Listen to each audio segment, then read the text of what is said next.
C'est l'un des médecins les plus réputés que je reçois ce soir. Marcel Franciscane, bonsoir. Bonsoir. Vous avez dirigé le service de rhumatologie de l'hôpital Bichat à Paris et vous suivez depuis 9 ans tous les débats autour de la mort de Yasser Arafat, que vous avez d'ailleurs connu personnellement.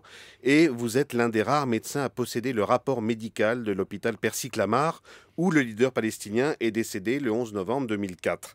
Marcel Franciscane, les médecins suisses de l'Institut de radiophysique de Lausanne affirment que des doses importantes de polonium ont été retrouvées sur le corps et les vêtements de Yasser Arafat à partir des prélèvements effectués et que ces doses, ils l'ont dit cet après-midi, supposent l'intervention d'un tiers. Des médecins russes ont démenti formellement l'hypothèse d'un empoisonnement en polonium. Au vu du rapport de Percy que vous connaissez, qui a raison? Bien, je pense qu'il faut séparer le problème en deux. Qu'il y ait du polonium dans les affaires de Yasser Arafat et qu'on en trouve même dans son corps, ça semble effectivement assez bien démontré. Je pense que les gens de Lausanne sont des gens tout à fait compétents. Mais eux-mêmes reconnaissent qu'ils ne peuvent pas affirmer que c'est ce polonium qui est la cause de la mort de Yasser Arafat, et a fortiori que ça a été utilisé par quelqu'un qui l'a apporté. Personnellement, et là je raisonne en tant que médecin, je trouve que le tableau clinique, c'est-à-dire les symptômes, ceux qu'on trouve dans le sang, mais ceux qu'il a présentés pendant toute la période où il a été à l'hôpital Percy, ne colle pas du tout avec une intoxication par le polonium.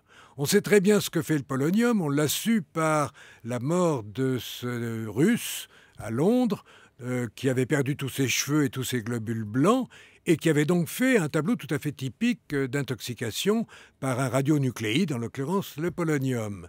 Ça n'a pas du tout été le cas pour Yasser Arafat.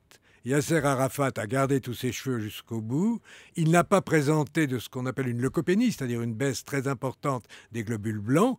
Et quant à la baisse des plaquettes, cet élément qui fait la coagulation du sang, ça n'était pas du tout le fait que la moelle osseuse n'en fabriquait plus, mais qu'elles étaient, comme on dit, consommées à la périphérie dans un tableau qu'on voit dans certaines intoxications et pas du tout avec les isotopes. Alors, si on vous suit dans votre raisonnement et si on écarte le polonium comme cause de la mort du leader palestinien, est-ce que ça vous conduit à écarter totalement l'hypothèse d'un empoisonnement, Marcel Franciscane? Non, pas du tout. Et je pense même, devant un tableau tel qu'à l'a présenté Arafat, qu'il y a eu effectivement un empoisonnement, mais pas du tout par un produit comme celui qui a été avancé par nos collègues de Lausanne. Donc éventuellement par un autre produit? Oui. Alors il y en a un qui colle très bien. Et il se trouve que j'ai été à un moment très intéressé par les champignons et leurs toxines. Et j'avais été frappé par le fait qu'on savait qu'il y avait à côté de Tel Aviv un institut qui étudie les toxines, y compris les toxines des champignons. On note au passage qu'Israël est le dernier pays développé qui n'a pas signé la fameuse convention sur les toxines et les produits chimiques. Or, il existe effectivement un certain nombre de champignons mortels, qui sont très bien connus par les gens qui ramassent des champignons, et qui donnent des tableaux qui, pour certains d'entre eux, correspondent très exactement à ce qui est arrivé à Yasser Arafat lors de son séjour à Percy. Sa longue agonie de 2 semaines en France, oui, et une vingtaine de jours pour mourir, en absolument.